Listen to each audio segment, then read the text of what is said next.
watching VOE, Voice of Economics. Marsikal Muda TNI Purn Dr. Supono SE, MSI adalah seorang purnawirawan TNI AU yang terakhir kali menjabat sebagai Deputi Bid Pengembangan Sekjen Muatarmas. Saat ini Supono merupakan Rektor Universitas Dirgantara Marsikal Surya Dharma. Bapak kita bisa obrolin santai aja kan soal ini, soalnya saya mahasiswa agak takut gitu kalau susah sama rektor gitu. Sama deg-degan ya.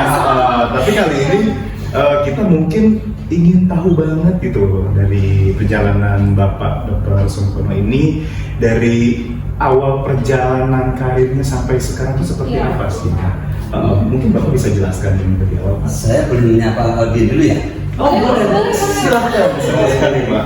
Assalamualaikum warahmatullahi wabarakatuh. Waalaikumsalam.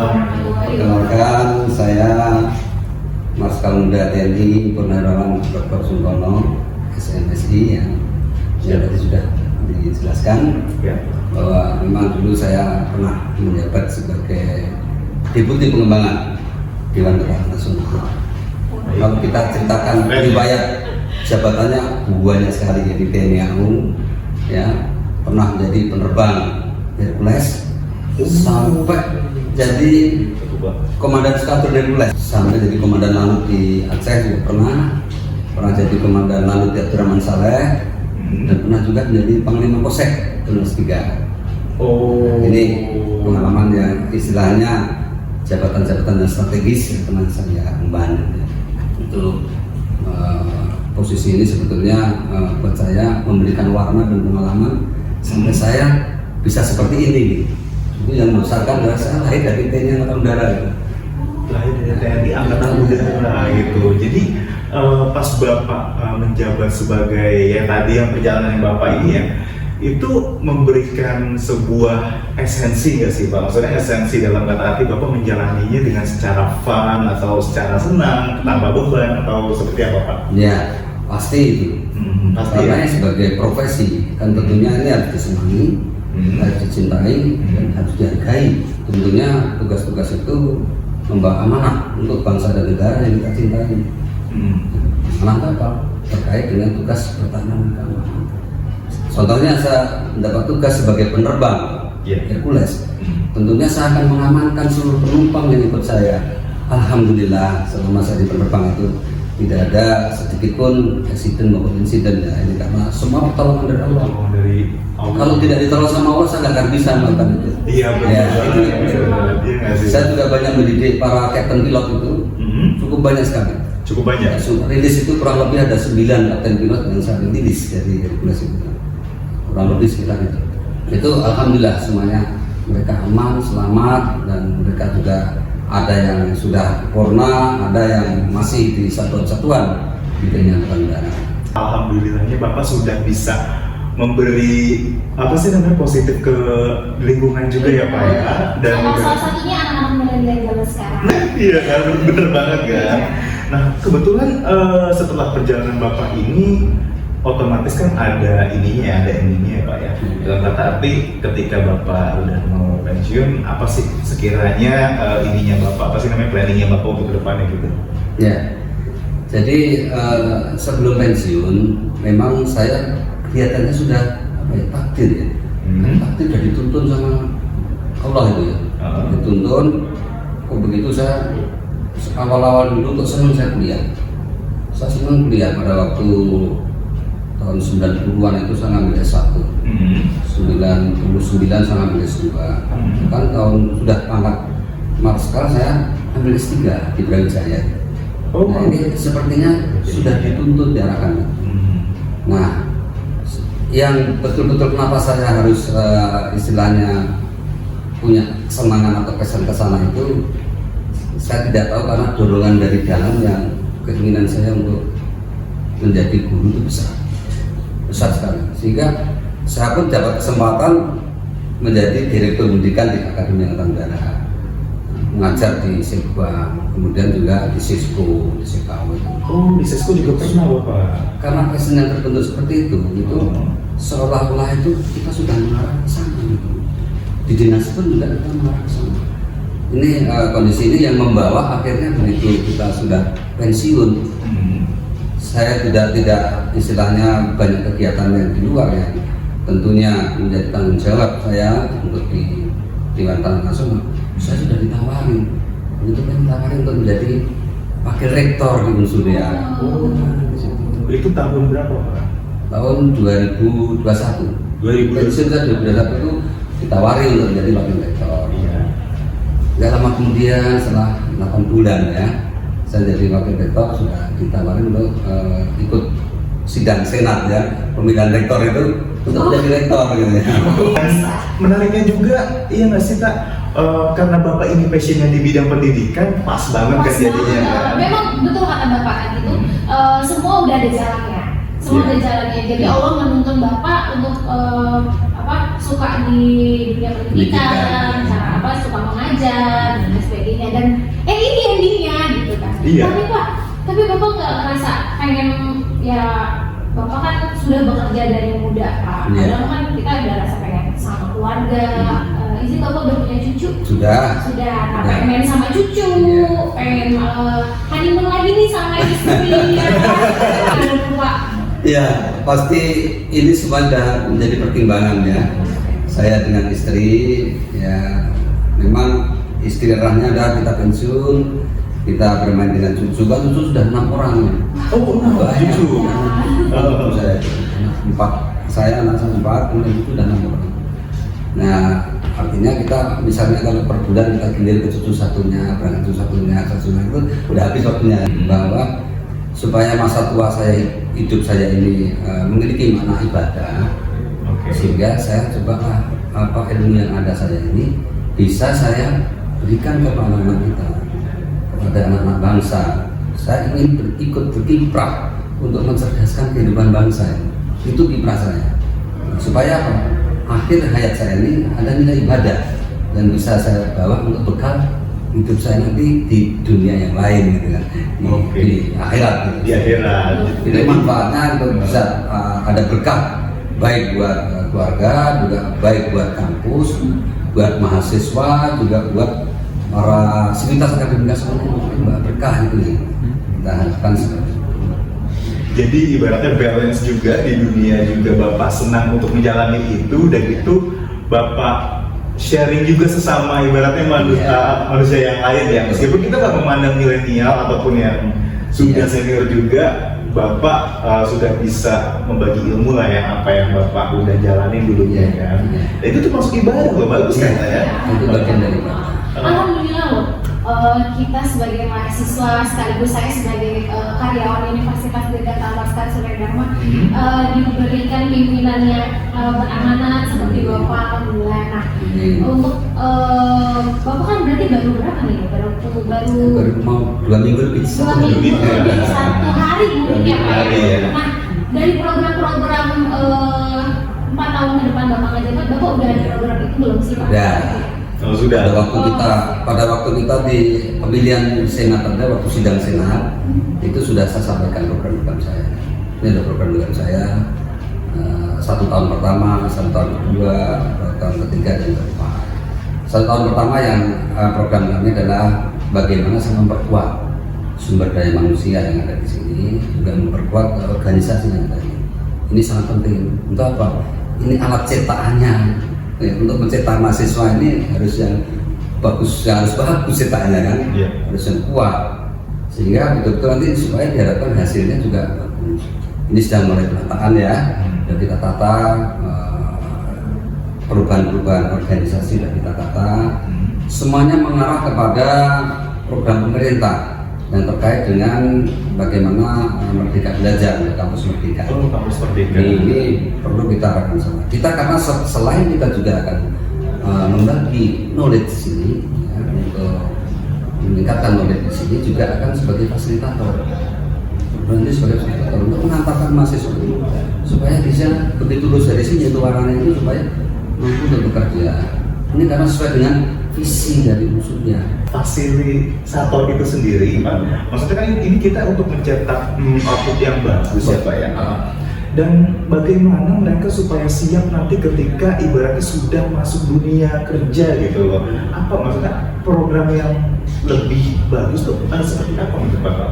Jadi saya jelaskan tadi visi unsurnya apa sih? Itu sebagai Center of Excellence. Center of Excellence. Jadi ibaratnya sentral dari ke Pendidikan tinggi pendidikan tinggi ya. dalam bidang kedirgantaraan Oke. dan ilmu-ilmu yang terkait yang dikembangkan di Indonesia dengan luarannya siap untuk kerja baik di dunia industri, dunia kerja dan usaha. Ini sangat istilahnya sangat mulia tujuan visi ini yang harus kita kembali di unsurnya. Sehingga dari visi itu kita punya misi-misi. Misinya menjalankan pendidikan tinggi di bidang kedirgantaraan dan ilmu yang terkait yang dikembangkan dengan luaran itu mahasiswa luaran itu mereka yang berkarakter, mereka yang punya mandiri, kemudian bertakwa kepada yang berkuasa, juga mereka siap kerja dunia kerja, dunia industri maupun dunia usaha. Kemudian juga kita menggerakkan peran perguruan tinggi untuk menjadi agen sebuah perubahan, Agen of change ya. ya terkait dengan teknologi kedirgantaraan. Oh, Bapak berarti ibaratnya tidak menutup juga untuk apa sih namanya adaptasi terhadap digitalisasi sekarang yang sudah ada gitu. Ya, nanti kita lanjut nanti tahap berikutnya. Ini masih kita masih bayangan ya. Kemudian misi yang ketiga itulah menyelenggarakan tata kelola dan tata pamong yang betul-betul bahwa ini unsurnya ini tata kelola sama tata pamongnya itu sudah mendukung sebagai fasilitator untuk kegiatan Merdeka Belajar Kampus Merdeka, sehingga mengantarkan mahasiswa ini untuk siap kerja. Nah, ini baru tahun pertama ya. Baru tahun. Tahun kedua Pak, saya ingin enkulturasi akademis maupun akulturasi akademis. Apa yang dimaksud enkulturasi akademis dan akulturasi akademis? Nah, ini pertanyaan yang bagus ini. Karena saya kan belum jelas. Iya, karena mungkin audiens kita kan juga masih ini ya, masih kurang paham ya. Bukan kurang paham, masih bayang-bayang. Mungkin ada yang paham, cuman perlu dipertegas lagi gitu loh. Ya, di bidang akademis kan kita jelas ada namanya program Merdeka Belajar dan Kampus Merdeka. Ya. Nah, ini yang harus kita budayakan kepada baik itu sivitas akademika maupun kan mahasiswa, supaya mahasiswa juga tahu, oh saya di sini nanti mungkin kuliah sampai 3,5 tahun atau 3 tahun atau 2 tahun setengah sudah bisa untuk mengikuti kegiatan program Merdeka Belajar Kampus Merdeka. Itu yang menjadi agenda dari pendidikan tinggi ya. Jadi bisa mengikuti program, ada 8 program. Apa saja itu? Terkait dengan pertukaran pelajar ya. Itu sudah kita. Itu masih tapi jangkanya masih lokal ya. Tidak lokal, jadi kita sendiri dulu. Ketika kita ya, kita ada salah satu sekolah mahasiswa kita dari penerbangan itu ke Korea. Oh, ke Korea. Saya juga kaget awalnya Pak. Ada berapa orang itu Pak yang ke Korea? Baru satu. Nanti itu dimancing, berikutnya nanti insya Allah kita akan. Oh, baik. Nah, terus yang kedua terkait dengan program magang. Oh, magang. Nah, itu kegiatan kerja ya, supaya di situ kita sudah mengantarkan ya mahasiswa ini untuk latihan kerja dia. Lulus itu kalau memang perusahaan itu membutuhkannya langsung diambil, nanti akan bekerja di situ. Itu kita arahkan ke sana. Kita sebagai fasilitator, sebagai dosen pembimbingnya nanti ada pembimbing yang ada di dalam, juga ada pembimbing mentornya. Mentornya yang di eksternal tersebut. Ya, sekarang ini kan saya jalankan, saya lagi pergi ke Bandung, ke JMF, kemudian juga ke IAS, nanti besok ke Astra. Itu salah satunya program itu yang harus kita sebagai fasilitator itu. Nah, ini yang kita bawa. Berarti unsurnya sendiri sudah sudah menyiapkan karir center dengan ini ya, dengan mahasiswa. Nah, saya juga mengharapkan mahasiswa juga harus siap dengan kalau dikirim ke sana magang juga harus satu. Saya bilang saya pesan sama mahasiswa kemarin itu. Nah, jangan sampai penyakit kutis. Kudis apa itu, Pak? Penyakit kurang disiplin. Oh, kurang disiplin. Oh, kurang disiplin. Dari saya kulit loh, Pak. Disiplin. Sorry, Pak, kulit loh. Jangan gitu dong. Ada kutis, ada kutil. Kutil apa? Penyakit yang kurang teliti. Kurang teliti. Oh. Ya, terus ada lagi yang ketiga, kurang. Penyakit yang kurang rapi. Kurang rapi. Pekerjaan kurang rapi, kemudian tugas-tugas juga tidak dilaksanakan dengan rapi, dengan baik. Kemudian juga penyakit kusta, Kusta apa ya? kurang sedikit tanggap. Kurang sedikit tanggap. Dalam arti dia salah untuk menerima informasi dari dirinya. Iya. Dengan kondisi revolusi industri 4.0, nah tentunya ini harus tanggap kita. Iya. Apa sih yang menjadi driving revolusi industri 4.0? Misalnya ada artificial intelligence, internet of things, ada big data, ada robotik, itu ada genome, itu yang menjadi drive ini harus tanggap lah, apa sih, paling nggak harus nyari literasinya gitu loh ya. Iya. Nah, dari kesadaran masing-masing. Iya kan belajar sendiri kan. Harus tanggap di situ. Ini kadang-kadang yang menghantui generasi kalau begitu ada perubahan-perubahan mereka tidak cepat untuk bagaimana beradaptasi. Itulah perlunya enkulturasi tadi. Iya. Ya, budaya tadinya ini terus kemudian tadi baru magang ya. Iya. Nah, magang terus juga jadi asistensi pendidikan.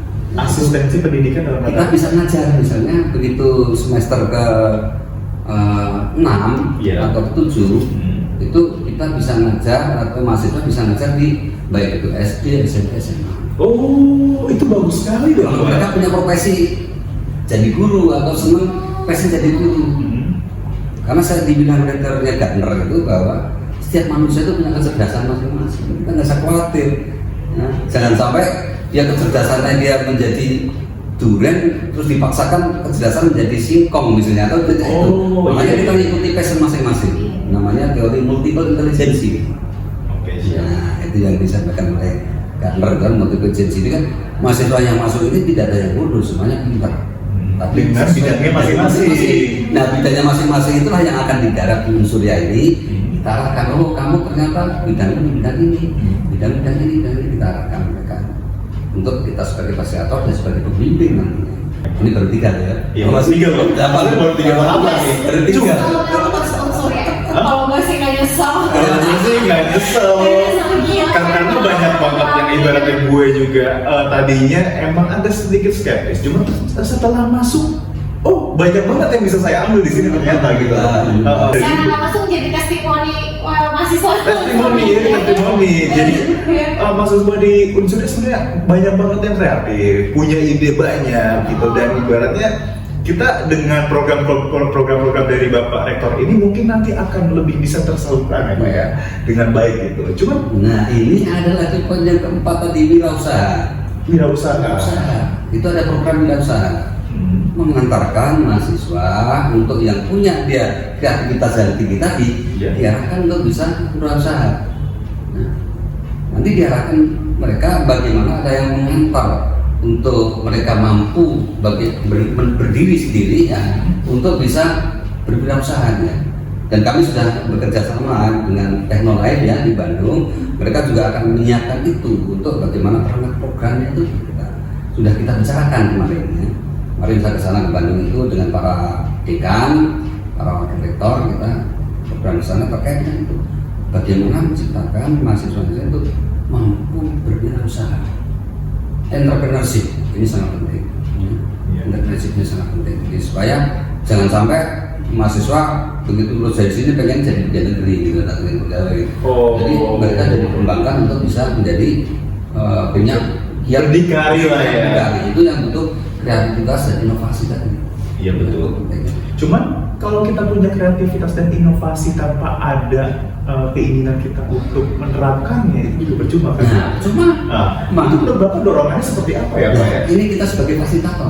Oke siap.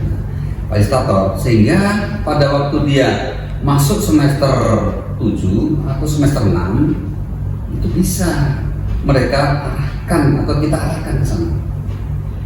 Kita arahkan ke sana. Kalau mereka punya passion untuk kreativitas terkait dengan berusaha, kita kembangkan dan kurikulum kita sesuai dengan kurikulum Merdeka Belajar Kampus Merdeka. Iya, kampus Ini merdeka. perlu enkulturasi tadi, pembudayaan tadi. Kalau mahasiswa kali ini nggak, kalau kita nggak lewat UKS juga nggak tahu juga mahasiswa kan. Iya betul. Kita nggak akan bisa nyampai informasi ini juga ya. Ibaratnya daging banget gitu loh informasinya dari Bapak Rektor sendiri. Cuma Pak, ini kan untuk masalah mana tadi dan ibaratnya untuk Center of Excellence tadi kan ada beberapa penyakit yang tadi. Cuma kita nggak mungkirin juga, manusia kan tidak ada yang sempurna Pak. Iya.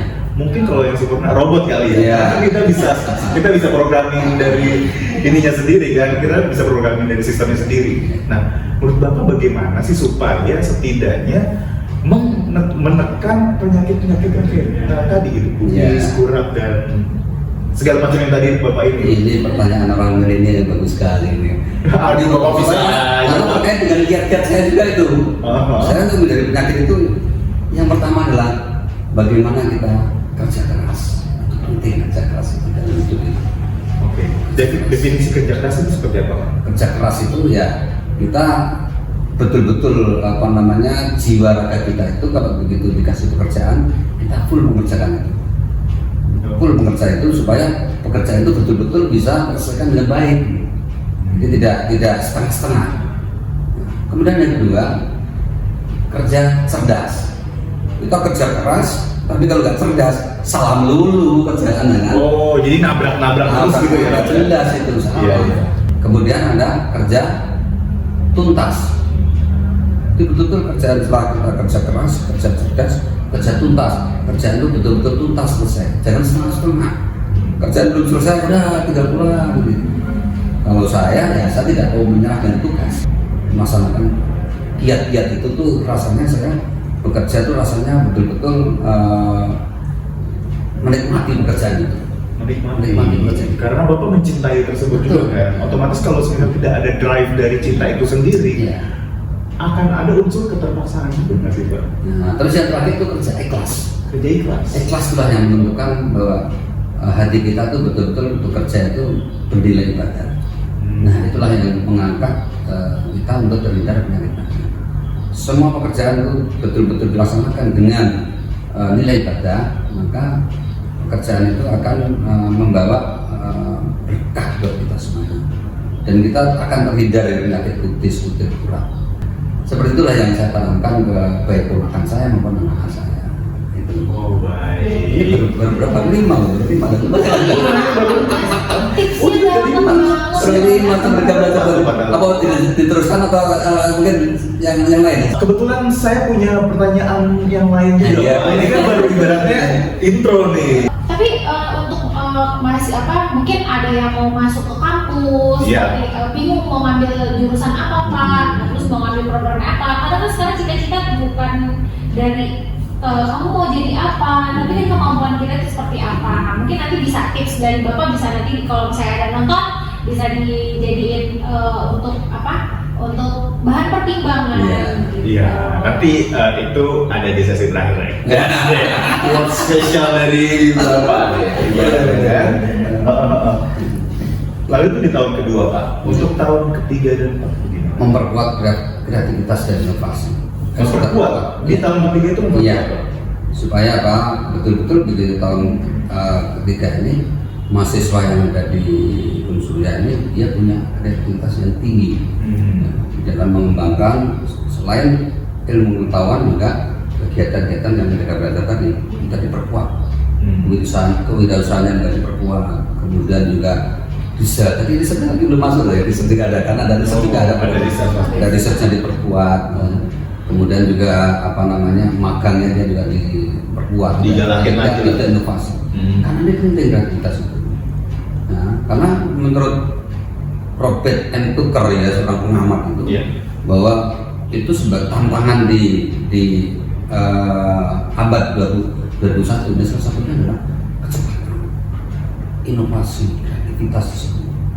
Sehingga kalau kita tidak menyiapkan ke generasi muda ini, ya tentunya kita akan ketinggalan. Ingat bahwa kita akan menghadapi bonus demografi tahun 2030. Apa itu dimaksud bonus demografi Pak? Nah, itu jumlah tenaga kerja itu melebihi dari separuh jumlah penduduk yang ada, yang generasi yang tidak kerja itu lebih banyak. jumlah tenaga kerja itu kan banyak di situ. Nah, kalau itu tidak dimanfaatkan, diberdayakan dengan baik, ini akan jadi masalah buat bangsa dan negara ini. Sehingga perlu kita siapkan dari mana? Dari sini. Kampus ini sebagai fasilitator. Kampus fasilitator untuk menyiapkan mahasiswa ini menghadapi bonus demografi, mereka sudah siap tertata dalam pemikirannya, trainingnya untuk bisa bekerja supaya kita indeks pekerjaan kita itu akan naik juga. Jadi, ya. ini sangat penting untuk anak muda ya. Hingga pada kegiatan ini silahkanlah ditonton, ini perlu ya Ini perlu banget. perlu kita Perlu banget. tidak hanya mahasiswa unsur ya, mahasiswa yang lain silahkan nonton atau masyarakat Indonesia silahkan. Iya. Perhatikan ini. Dan Ini sangat penting. Dan saya pribadi juga jadi host juga, mungkin dari Kak Yurdan juga sebagai host, ini kita baru dapat insight baru lagi kan sebenarnya. Kita orang internal dan udah terjun langsung aja, kita baru tahu ya. Nah iya itu dia. Ini cukup menarik nih Pak. Dan untuk tahun keempatnya kalau boleh saya tahu? Ya, kita mengharapkan untuk menjadi universitas yang unggul. Yang unggul. Ya. Kita punya akreditasi yang unggul ya. Tentunya juga semuanya ini sistem tata pamong, kemudian tata kelola ini sudah settle, sudah profesional. Ya. Mesinnya untuk mengelola sebagai fasilitator ini sudah jalan semuanya. Dan saya yakin itu berkat pertolongan Allah, nanti insya Allah kita akan bisa mengerjakan. Yakinlah, kami mengharapkan mahasiswa yang masuk ke Surya ini, kita sama-sama berdoa, dan saya yakin kita mengharapkan pertolongan Allah, kita akan mengerjakan semuanya. Dan mahasiswa yang lulus di sini adalah tidak ada mahasiswa yang nganggur, semua akan bekerja. Amin. Dan setidaknya jika nganggur pun mempunyai ibaratnya mindset yang entrepreneur, lebih entrepreneur ke depannya kan. Ya. Dan untuk menciptakan ekosistemnya itu, planning Bapak ini udah cukup bagus loh sebenarnya. Dan ini sudah tergambarkan dari 10 tahun yang akan datang. 2030 tadi kan? Iya. Hampir 10 tahun yang akan datang kan? Ya. Itu aja udah bisa dilihat gitu loh. Dan ini kalau mahasiswa saya di sini selama saya di unsur dia ini, mahasiswa saya dia bisa bekerja dengan baik, punya karakter yang bagus, kemudian bermanfaat untuk bangsa dan negara. Saya yakin saya nilai ibadah saya akan bertambah. Itu target saya. Target saya nilai ibadah saya akan bertambah kalau mahasiswa saya ini berhasil semuanya. Sukses semua. Thank you for watching VOE and don't forget press the red button for subs, like and comment.